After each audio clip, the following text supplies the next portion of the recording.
السلام عليكم ورحمة الله وبركاته.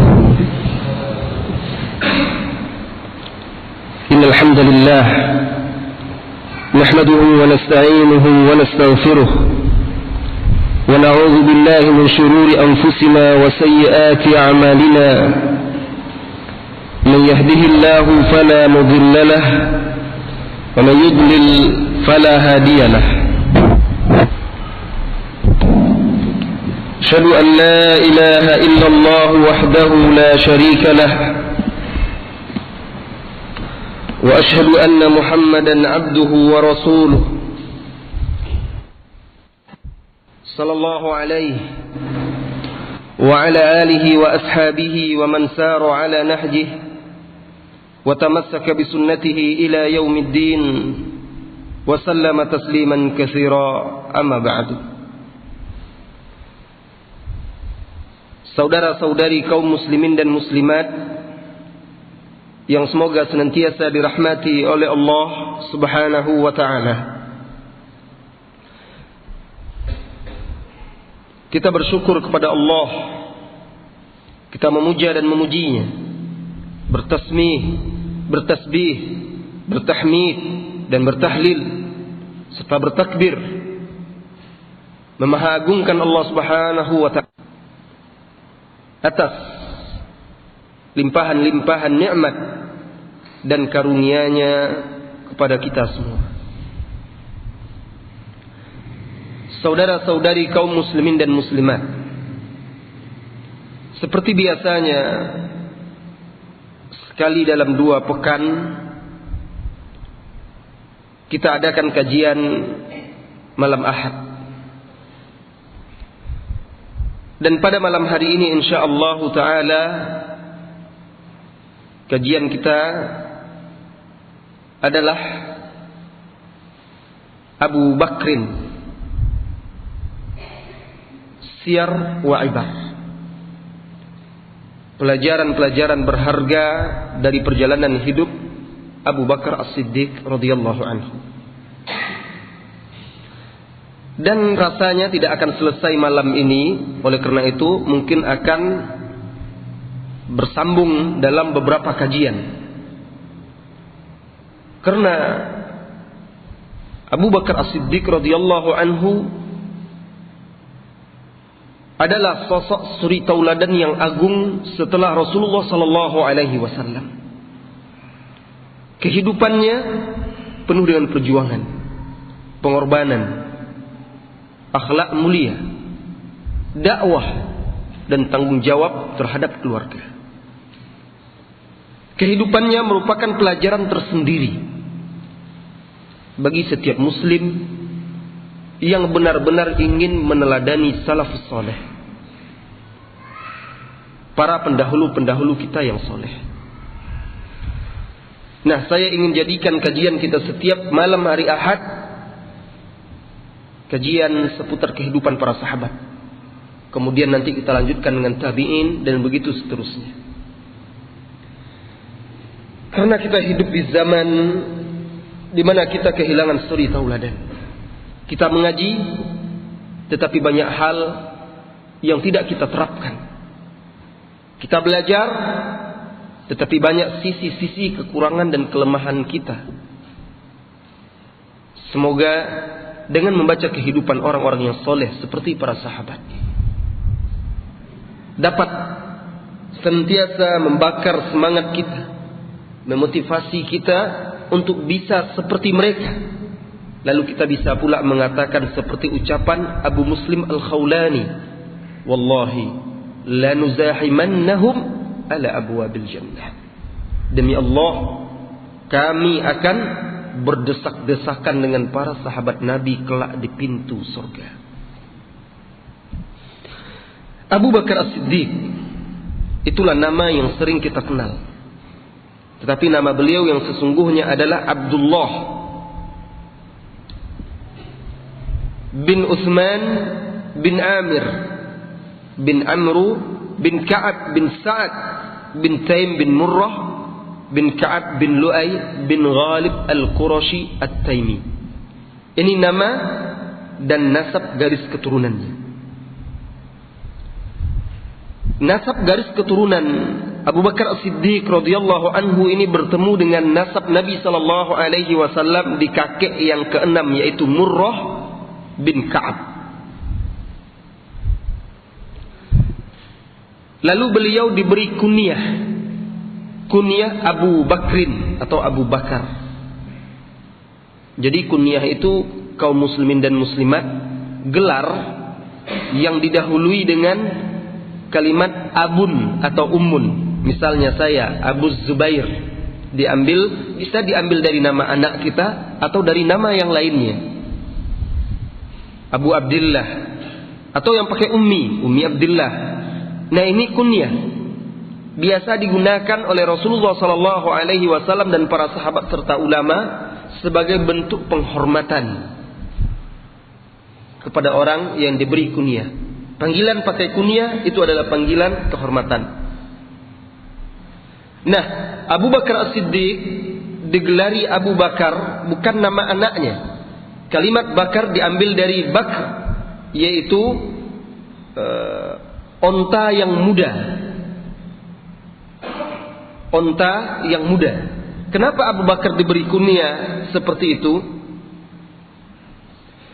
Karena orang Arab memberi nama tokoh atau pimpinan sebuah suku atau satu suku itu dengan gelar Bakar atau onta yang muda, kuat, perkasa. Nah, Abu Bakar adalah seorang yang ditokohkan, dihormati, salah seorang pemimpin sukunya At-Taimi Al-Qurashi. Abu Bakar As-Siddiq radhiyallahu anhu, wahai saudara-saudariku kaum muslimin dan muslimat, juga digelari atau memiliki gelar yang lainnya. Gelar itu ada yang Allah Ta'ala memberinya gelar. Ada juga Rasulullah Sallallahu Alaihi Wasallam yang memberinya gelar. Subhanallah. Bagaimana mulia dan agungnya seseorang yang menggelarinya atau memberinya gelar adalah Allah Subhanahu Wa Ta'ala melalui ayat-ayatnya.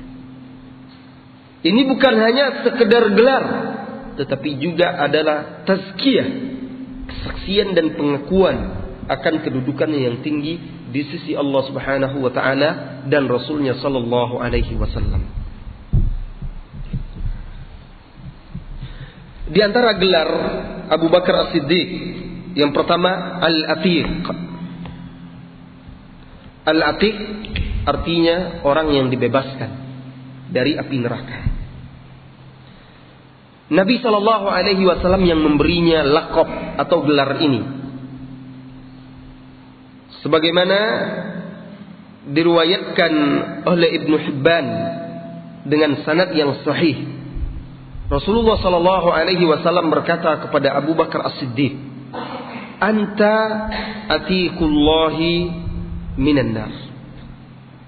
Engkau adalah atiqullah, orang yang dibebaskan oleh Allah dari api neraka. Nah, kalau ada punya anak diberi nama Atiqullah, itu juga bagus. Gelar Abu Bakar As-Siddiq, orang yang dibebaskan dari api neraka. Dalam riwayat Aisyah radhiyallahu anha, Aisyah berkata, "Dakhala Abu Bakrin As-Siddiq ala Rasulillah sallallahu alaihi wasallam." Suatu ketika Abu Bakar As-Siddiq masuk menemui Rasulullah sallallahu alaihi wasallam. Faqala lahu Rasulullah sallallahu alaihi wasallam, "Abshir anta atiqullahi minan nar." Lalu Rasulullah bersabda kepadanya, "Bergembiralah engkau wahai Abu Bakar, engkau adalah orang yang dibebaskan oleh Allah dari api neraka." Abu Bakar As-Siddiq masih berjalan di muka bumi, tetapi sudah dijamin oleh Allah di atas langit yang ketujuh sana bahwa dia terbebas dari api neraka. Ini jaminan dari Allah, berarti dia sudah dijamin masuk surga. Allahu Akbar. Semenjak hari itu dia diberi gelar Atiq, ya, atau Atiqullah, orang yang dibebaskan dari api neraka. Tentu gelar ini tidak didapat begitu saja oleh Abu Bakar As-Siddiq. Gelar itu apa itu? Dia dapat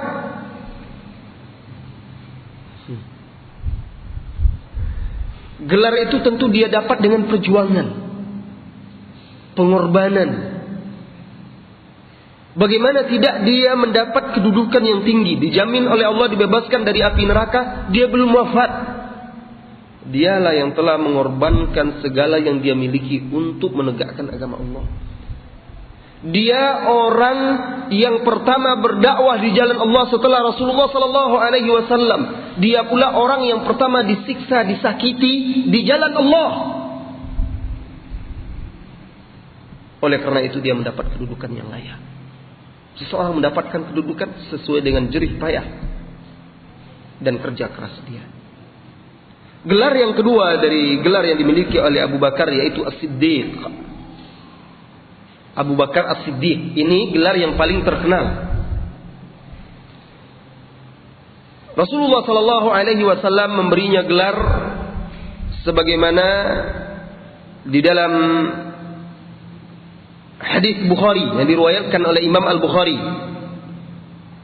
dari sahabat Anas bin Malik radhiyallahu anhu, anna Nabi sallallahu alaihi wasallam sa'ida Uhudan wa Abu Bakrin wa Umar wa Utsman farajifa bihim.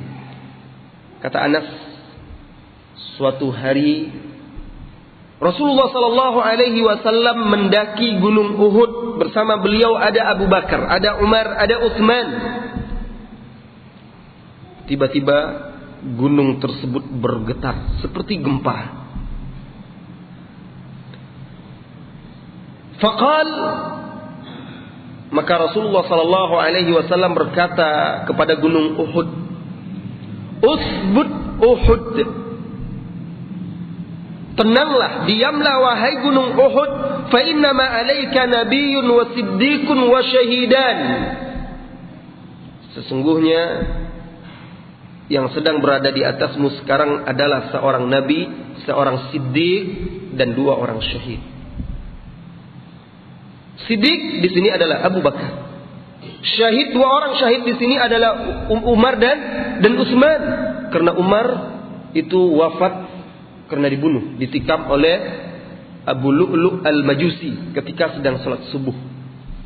Kematian atau meninggalnya Umar ibn al-Khattab radhiyallahu anhu sampai hari ini dijadikan oleh orang Iran, orang Syiah Iran sebagai hari raya mereka, bergembira karena kematian Umar. Orang Syiah sangat membenci Umar. Padahal Umar ibn al-Khattab radhiyallahu anhu dikatakan oleh Rasulullah sallallahu alaihi wasallam sebagai syahid. Hadis sahih diriwayatkan oleh Bukhari, syahid jaminannya surga. Bahkan mati syahid itu adalah jalan pintas menuju surga. Begitu juga Utsman yang dituduh oleh sebagian orang sebagai pemimpin yang KKN, nepotisme, kolusi, sebagian celaan-celaan orang. Ternyata Rasulullah sallallahu alaihi wasallam sudah menjamin dia sebagai seorang syahid yang dijamin surga. Maka sungguh merugi orang-orang yang tidak mengenal kedudukan para sahabat Nabi. Karena mencintai sahabat Nabi adalah tanda keimanan. Dan salah satu tanda mencintainya adalah mengenal kedudukan mereka, mengetahui posisinya, kedudukannya, derajat mereka di sisi Allah dan Rasulnya sallallahu alaihi wasallam. Jadi kaum muslimin dan muslimat, kedudukan yang tertinggi di sisi Allah itu adalah para nabi dan rasul. Kemudian setelah itu as-siddiq, setelah itu syuhada, setelah itu baru orang-orang yang soleh biasa. Oleh karena itu di dalam surah An-Nisa Allah Subhanahu wa taala menjelaskan, "Wa may yuti'illaha wa rasulahu fa ulaika ma'al ladzina an'ama Allahu 'alaihim minan nabiyyina was-siddiqina." Ya, itu ayatnya di surah An-Nisa, "Was-siddiqina wasyuhada'i was-shalihin wa hasuna ulaika rafiqa." Apa kata Allah? Barang siapa yang mentaati Allah, mentaati Rasulnya, maka kelak dia akan bersama para nabi.